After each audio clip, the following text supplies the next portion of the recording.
ಎಲ್ರಿಗೂ ನಮಸ್ಕಾರ. Welcome back to my channel. ಇವತ್ತು ಬುಧವಾರ ಸಂಜೆಯಿಂದ ವ್ಲಾಗ್ನ ಸ್ಟಾರ್ಟ್ ಮಾಡ್ಕೊಂಡಿದ್ದೀನಿ. ದೇವ್ರ ಮನೆ ಹತ್ರ ಒಂದು ತೋರಣನ ಹಾಕಿದ್ದೆ. ಅದು ಯಾಕೋ ತುಂಬ ಚೆನ್ನಾಗೇ ಕಾಣಿಸ್ತಾ ಇರಲಿಲ್ಲ. ಸೊ ಹಾಗಾಗಿ ಅದನ್ನು ತೆಗೆದುಬಿಟ್ಟು ನನ್ನ ಹತ್ರ ಎಕ್ಸ್ಟ್ರಾ 2 ಮನಿ ಪ್ಲ್ಯಾಂಟ್ ಇತ್ತು. ನಾನು ಸೆಟ್ ಆಫ್ 4ನ ತೊಗೊಂಡಿದ್ದೆ ಮನಿ ಪ್ಲ್ಯಾಂಟು. ಅದು 2ನ ತೆಗೆದುಬಿಟ್ಟು ದೇವ್ರ ಮನೆಗೆ ಹಾಕಿದ್ರೆ ತುಂಬ ಚೆನ್ನಾಗಿ ಲುಕ್ಕಾಗಿ ಕಾಣುತ್ತೆ. ಗ್ರೀನಿ ಆಗಿದ್ದರೆ ತುಂಬ ಚೆನ್ನಾಗಿ ಕಾಣುತ್ತೆ ಅಂತ ಅಲ್ಲಿ ಡೆಕೋರೇಷನ್ನ ಮಾಡ್ಕೊಳ್ತಾ ಇದ್ದೀನಿ. ಇದನ್ನು ನಾನು ತೊಗೊಂಡು 1 ಇಯರ್ ಮೇಲಾಗಿತ್ತು. 2 ಮನಿ ಪ್ಲ್ಯಾಂಟ್ನ ನಾನು ಹಾಲಲ್ಲಿ ಹಾಕಿದ್ದೆ. ಇನ್ನು 2 ಮನಿ ಪ್ಲ್ಯಾಂಟ್ನ ಹಾಗೆ ಎತ್ತಿಟ್ಟಿದ್ದೆ. ಸೊ ಎಲ್ಲ ಕಣ ಅಂತ ಯೋಚನೆ ಮಾಡ್ತಾಯಿದ್ದೆ. ಆವಾಗ ಈ ಥರ ದೇವ್ರ ಮನೆ ಹತ್ರ ಹಾಕಿದ್ರೆ ತುಂಬ ಚೆನ್ನಾಗಿ ಲುಕ್ಕಾಗಿ ಕಾಣುತ್ತಲ್ವಾ ಅಂತ ಅಂದ್ಬಿಟ್ಟು ಹಾಕ್ಕೊಳ್ತಾ ಇದ್ದೀನಿ. ಅದನ್ನು ಮುಗಿಸ್ಕೊಂಡು ನನ್ನ ಹಸ್ಬೆಂಡು ಮಾವಿನಕಾಯಿನ ತೊಗೊಂಡು ಬಂದಿದ್ದರು. ಆ ಮಾವಿನಕಾಯಿ ಅಂತೂ ನಿಜವಾಗ್ಲೂ ನೋಡ್ಲಿಕ್ಕಂತೂ ತುಂಬಾ ಚೆನ್ನಾಗಿತ್ತು. ಅದನ್ನು ಕಟ್ ಮಾಡಿಬಿಟ್ಟು ತಿನ್ನಲಿಕ್ಕೂ ಕೂಡ ಮನಸ್ಸಾಗ್ತಾ ಇರಲಿಲ್ಲ. ಬಟ್ ಪಾಪು ಅಮ್ಮ ಮ್ಯಾಂಗೋ ಅಂತಲೇ ಇದ್ದ. ಸೊ ಹಾಗಾಗಿ ಅದನ್ನು ಸ್ವಲ್ಪ ಕಟ್ ಮಾಡಿಬಿಟ್ಟು ಅದಕ್ಕೆ ಉಪ್ಪು ಖಾರ ಎಲ್ಲ ಹಾಕಿಬಿಟ್ಟು ಕೊಟ್ಟರೆ ತುಂಬಾ ಚೆನ್ನಾಗಿರುತ್ತೆ. ಅವನಿಗೆ ಅಂತಂದರೆ ಸ್ವಲ್ಪ ಕೆಮ್ಮಾಗಿಬಿಡುತ್ತೆ ಅಂದ್ಬಿಟ್ಟು ನಾನು ಜಾಸ್ತಿ ಕೊಡ್ಲಿಕ್ಕೆ ಹೋಗಲ್ಲ. 1 ಪೀಸ್ ಚಿಕ್ಕದು 2 ಪೀಸ್ನ ಕೊಡ್ತೀನಿ. ನೋಡಿ ಎಷ್ಟು ಚೆನ್ನಾಗಿದೆ ಅಂತಂದರೆ ಫುಲ್ಲು ರೆಡ್ ಆಗಿ ತುಂಬಾ ಚೆನ್ನಾಗಿ ಕಾಣಿಸ್ತಾ ಇತ್ತು. ನನಗಂತೂ ಕಟ್ ಮಾಡಲಿಕ್ಕೆ ಮನಸ್ಸಾಗ್ತಿರ್ಲಿಲ್ಲ. ಅಂದರೂ ಆ ಪಾಪುಗೆ 1 ಪೀಸ್ನ ಖಾರ ಎಲ್ಲ ಹಾಕಿಬಿಟ್ಟು ಸ್ವಲ್ಪ ಲೈಟಾಗಿ ಖಾರನ ಹಾಕಿಬಿಟ್ಟು ಕೊಟ್ಟೆ. ನೀವು ಮಾವಿನ ಹಣ್ಣಾದರೆ ಆರಾಮಾಗಿ ಹಾಗೆಯೇ ತಿನ್ಬೋದು, ತುಂಬಾ ಟೇಸ್ಟ್ ಚೆನ್ನಾಗಿರುತ್ತೆ. ಬಟ್ ಮಾವಿನಕಾಯಿಗಂತೂ ನಾವು ಉಪ್ಪು ಖಾರನ ಹಾಕ್ಕೊಂಡು ತಿನ್ನಲೇಬೇಕು. ತಿಂದರೆ ಅದ್ರ ಮಜಾನೇ ಬೇರೆ, ತುಂಬಾ ಟೇಸ್ಟಾಗಿರುತ್ತೆ.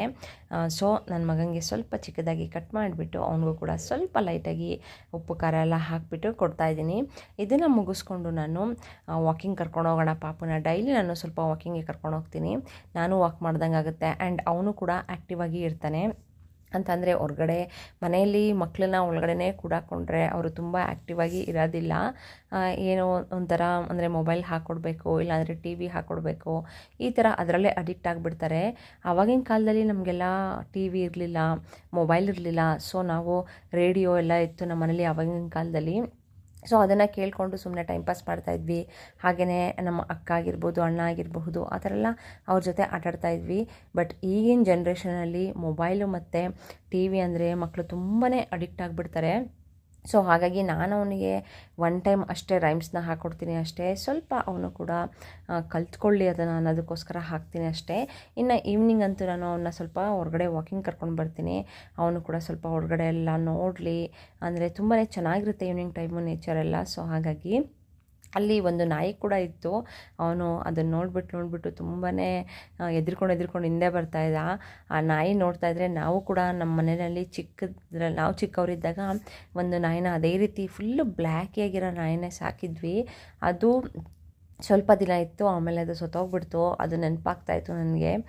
ಸೊ ಆ ವಾಕಿಂಗ್ ಎಲ್ಲ ಮುಗಿಸ್ಕೊಂಡು ಬಂದ ತಕ್ಷಣ ಮಳೆ ಸ್ಟಾರ್ಟ್ ಆಯಿತು. ಇನ್ನು ಮಳೆ ಬಂದರೆ ಕೇಳಬೇಕಾ, ನಿಮಗೆ ಗೊತ್ತಲ್ವಾ, ಬಿಸಿಯಾಗಿ ಕಾಫಿ ಮಾಡಿಕೊಂಡು ಬಿಸಿಯಾಗಿ ಬಜ್ಜಿ ಬೋಂಡ ಮಾಡ್ಕೊಂಡು ತಿಂದರೆ ಅದ್ರ ಮಜಾನೇ ಬೇರೆ ಅಲ್ವಾ. ಸೊ ಹಾಗಾಗಿ ಇಲ್ಲಿ ಪೊಟ್ಯಾಟೊ ಇತ್ತು ಮನೆಯಲ್ಲಿ. ಸೊ ಪೊಟ್ಯಾಟೊ ಬಜ್ಜಿನೇ ಮಾಡ್ಕೊಳ್ಳೋಣ, ಪಾಪು ಕೂಡ ಸ್ವಲ್ಪ ಲೈಟಾಗಿ ಕೊಡೋಣ ಅಂತ ಅಂದ್ಬಿಟ್ಟು ಪೊಟ್ಯಾಟೊ ಬಜ್ಜಿನೇ ಮಾಡ್ಕೊಳ್ತಾ ಇದ್ದೀನಿ. ಕಡಲೆ ಹಿಟ್ಟನ್ನ ನಾನಿಲ್ಲಿ ಜರಡಿ ಹಾಡಿಕೊಂಡು ಇದಕ್ಕೆ 1/4 ಟೇಬಲ್ ಸ್ಪೂನಷ್ಟು ಅರಿಶಿನ ಹಾಕ್ಕೊಂಡು, ಹಾಗೆಯೇ 3/4 ಟೇಬಲ್ ಸ್ಪೂನಷ್ಟು ಖಾರದ ಪುಡಿನ ಹಾಕ್ಕೊಂಡೆ. ರುಚಿಗೆ ತಕ್ಕಷ್ಟು ಉಪ್ಪು, ಹಾಗೆಯೇ ಸ್ವಲ್ಪ 1/4 ಟೇಬಲ್ ಸ್ಪೂನಷ್ಟು ಸೋಡನ್ನು ಕೂಡ ಹಾಕ್ಕೊಂಡೆ. ಹಾಗೆಯೇ ಇದ್ರ ಜೊತೆಗೆ ಸ್ವಲ್ಪ ಜೀರಿಗೆ ಕೂಡ ಹಾಕಿದ್ದೀನಿ. ಜೀರಿಗೆ ಹಾಕಿದ್ರೆ ತುಂಬಾ ಟೇಸ್ಟ್ ಚೆನ್ನಾಗಿರುತ್ತೆ. ಆಮೇಲೆ ಸ್ವಲ್ಪ ನೀರು ಹಾಕ್ಕೊಂಡು ಒಂದು ಹದಕ್ಕೆ ಇದನ್ನು ಕಲಿಸ್ಕೊಳ್ತಾ ಇದ್ದೀನಿ. ಇಷ್ಟು ಕಲಿಸ್ಕೊಂಡ್ರೆ ಸಾಕು. ಇದಾದಮೇಲಿಂದ ನಾನು ಪೊಟ್ಯಾಟೋನ ಚಿಕ್ಕದಾಗಿ ಸ್ಲೈಸಾಗಿ ಕಟ್ ಮಾಡ್ಕೊಳ್ತಾ ಇದ್ದೀನಿ. ಆ ಮೇಲ್ಗಡೆ ಸಿಪ್ಪೆಲ್ಲ ಎಳೆದ್ಬಿಟ್ಟು ಕ್ಲೀನಾಗಿ ಫಸ್ಟು ವಾಶ್ ಮಾಡಿ ಸಿಪ್ಪೆಲ್ಲ ಎಳೆದ್ಬಿಟ್ಟು ಆಮೇಲೆ ಈ ಥರ ಚಿಕ್ಕ ಸ್ಲೈಸಾಗಿ ಕಟ್ ಮಾಡಿಕೊಂಡು ಅದನ್ನು ಆಯಿಲ್ಗೆ ಹಾಕಿದ್ರೆ ತುಂಬಾ ಚೆನ್ನಾಗಿ ಹುಕ್ಕುತ್ತೆ, ಅದು ಚೆನ್ನಾಗಿ ಕೂಡ ಬರುತ್ತೆ. ಅದಾದಮೇಲೆ ನಾನು ಒಂದು ಪ್ಯಾನ್ನ ತೊಗೊಂಡು ಅದರಲ್ಲಿ ಆಯಿಲ್ನ ಇಟ್ಬಿಟ್ಟು ಪಕ್ಕದಲ್ಲಿ ಕಾಫಿಗೂ ಕೂಡ ಇಟ್ಕೊಳ್ತಾ ಇದ್ದೀನಿ. ಅಟ್ ಎ ಟೈಮ್ 2 ಕೂಡ ಮಾಡಿಕೊಂಡ್ರೆ ಬೇಗ ಆಗುತ್ತೆ.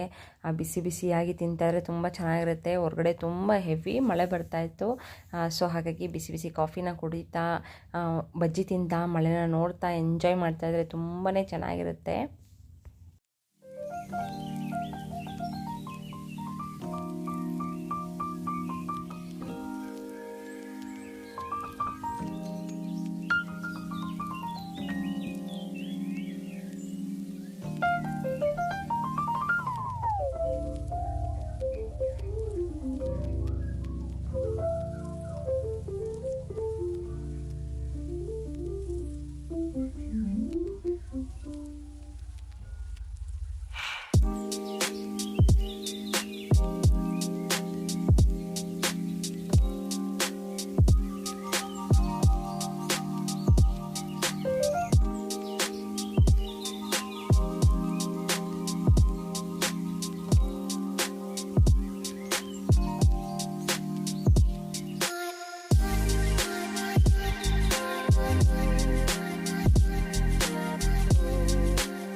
ಸೊ ಫೈನಲಿ ಗರಿಗರಿಯಾದ ಆಲೂಗೆಡ್ಡೆ ಬಜ್ಜಿ ಮತ್ತು ಬಿಸಿ ಬಿಸಿಯಾಗಿ ಕಾಫಿ ಕೂಡ ರೆಡಿ ಆಯಿತು. ಅದನ್ನೆಲ್ಲ ಫುಲ್ಲು ಕುಡ್ಕೊಂಡು ಮಳೆನ ನೋಡಿಕೊಂಡು ಎಂಜಾಯ್ ಮಾಡಿಕೊಂಡು ನೈಟ್ ಡಿನ್ನರ್ಗೆ ಪ್ರಿಪೇರ್ ಮಾಡ್ಕೊಳ್ಳೋಣ ಅಂತ ಬಂದೆ. ಇವತ್ತು ನೈಟ್ ಡಿನ್ನರ್ಗೆ ಸಿಂಪಲ್ಲಾಗಿ ನಾನು ಚಪಾತಿ ಮತ್ತು ಬೀಟ್ರೋಟ್ ಪಲ್ಯನ ಮಾಡ್ಕೊಳ್ತಾ ಇದ್ದೀನಿ. ಆ ಬೀಟ್ರೋಟೆಲ್ಲ ಚೆನ್ನಾಗಿ ತೊಳೆದ್ಬಿಟ್ಟು ಅದನ್ನು ಮೇಲ್ಗಡೆ ಸಿಪ್ಪೆ ಎಲ್ಲ ಎಳೆದುಬಿಟ್ಟು ಹಾಗೆಯೇ ಈರುಳ್ಳಿ, ಮೆಣಸಿನ್ಕಾಯಿ, ಕೊತ್ತಂಬರಿ ಸೊಪ್ಪು, ಸ್ವಲ್ಪ ಕಾಯಿ, ಹಾಗೆಯೇ ಸ್ವಲ್ಪ ಕರಿಬೇವು ಸೊಪ್ಪನ್ನು ಕೂಡ ತೊಗೊಂಡಿದ್ದೀನಿ ಒಗ್ಗರಣೆಗೆ. ಹಾಗೆಯೇ ಬೀಟ್ರೋಟ್ನು ಕೂಡ ಈ ಥರ ತುರಿದ್ಬಿಟ್ಟು ಎತ್ತಿಟ್ಕೊಂಡಿದ್ದೀನಿ. ಒಂದು ಪ್ಯಾನ್ನ ಇಟ್ಕೊಂಡು ನಾನು ಅದಕ್ಕೆ ಸ್ವಲ್ಪ ಆಯಿಲ್ನ ಹಾಕ್ಕೊಂಡು ಸ್ವಲ್ಪ ಸಾಸಿವೆ ಕೂಡ ಆ್ಯಡ್ ಮಾಡ್ಕೊಳ್ತಾ ಇದ್ದೀನಿ. ಹಾಗೆಯೇ ಇದ್ರ ಜೊತೆಗೆ ಸ್ವಲ್ಪ ಕಡಲೆಬೇಳೆನೂ ಕೂಡ ಆ್ಯಡ್ ಮಾಡ್ಕೊಳ್ತಾ ಇದ್ದೀನಿ. ಎಲ್ಲನೂ ಕೂಡ ಚೆನ್ನಾಗಿ ಮಿಕ್ಸ್ ಮಾಡಿಕೊಂಡು ಹಾಗೆಯೇ ಸ್ವಲ್ಪ ಕರಿಬೇವು ಮತ್ತು ಹಸಿಮೆಣಸಿನ್ಕಾಯಿನ ಹಾಕ್ಕೊಂಡು ಫ್ರೈ ಮಾಡಿಕೊಂಡು ಹಾಗೆಯೇ ಸ್ವಲ್ಪ ಇದಕ್ಕೆ ಈರುಳ್ಳಿ ಕೂಡ ಆ್ಯಡ್ ಮಾಡಿಕೊಂಡು ಅದನ್ನು ಕೂಡ ಫ್ರೈ ಮಾಡಿಕೊಂಡೆ. ಅದಾದಮೇಲಿಂದ ನಾನು ಬೀಟ್ರೂಟ್ನ ತುರಿದಿಟ್ಕೊಂಡಿದ್ನಲ್ಲ ಅದನ್ನು ಹಾಕಿಬಿಟ್ಟು ಚೆನ್ನಾಗಿ ಕೈ ಆಡಿಸ್ಕೊಳ್ತಾ ಇದ್ದೀನಿ. ಅನಂತರ ಇದಕ್ಕೆ ಸ್ವಲ್ಪ ಉಪ್ಪನ್ನು ಕೂಡ ಮಿಕ್ಸ್ ಮಾಡ್ಕೊಳ್ತಾ ಇದ್ದೀನಿ. ಉಪ್ಪನ್ನೆಲ್ಲ ಹಾಕಿಬಿಟ್ಟು ಇನ್ನೊಂದು ಸಲ ಅದನ್ನು ಚೆನ್ನಾಗಿ ಕೈ ಆಡಿಸ್ಕೊಳ್ತೀನಿ.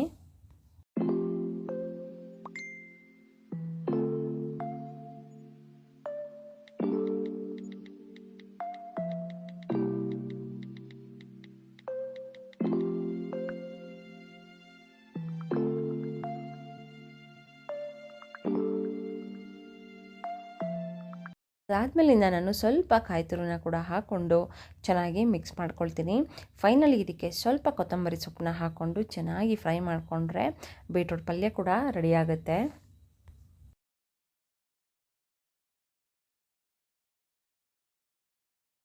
ಫೈನಲಾಗಿ ತುಂಬ ಟೇಸ್ಟಿಯಾದ ಚಪಾತಿ ಮತ್ತು ಬೀಟ್ರೂಟ್ ಪಲ್ಯ ಕೂಡ ರೆಡಿ ಆಯಿತು. ಹಾಗೆ ಕೊಟ್ಟರೆ ಪಾಪು ತಿನ್ನಲ್ಲ ಅಂತ ನಾನು ಅದನ್ನು ಸ್ವಲ್ಪ ರೋಲರ್ ಥರ ಮಾಡಿಬಿಟ್ಟು ಕೊಡ್ತಾಯಿದ್ದೀನಿ. ಚಪಾತಿನ ತೆಗೆದುಬಿಟ್ಟು ಅದರೊಳಗಡೆ ಸ್ವಲ್ಪ ಬೀಟ್ರೂಟ್ನ ಹಾಕಿಬಿಟ್ಟು ಸುಮ್ಮನೆ ಹಾಗೆ ಒಂದು ರೋಲ್ನ ಮಾಡಿ ಕೊಟ್ಟೆ. ಪಾಪು ಕೂಡ ಚೆನ್ನಾಗಿ ಅದು ಡಿಫ್ರೆಂಟಾಗಿ ಕಾಣಿಸ್ತಿತ್ತು ಅಂತ ಚೆನ್ನಾಗಿ ತಿನ್ಕೊಂಡ.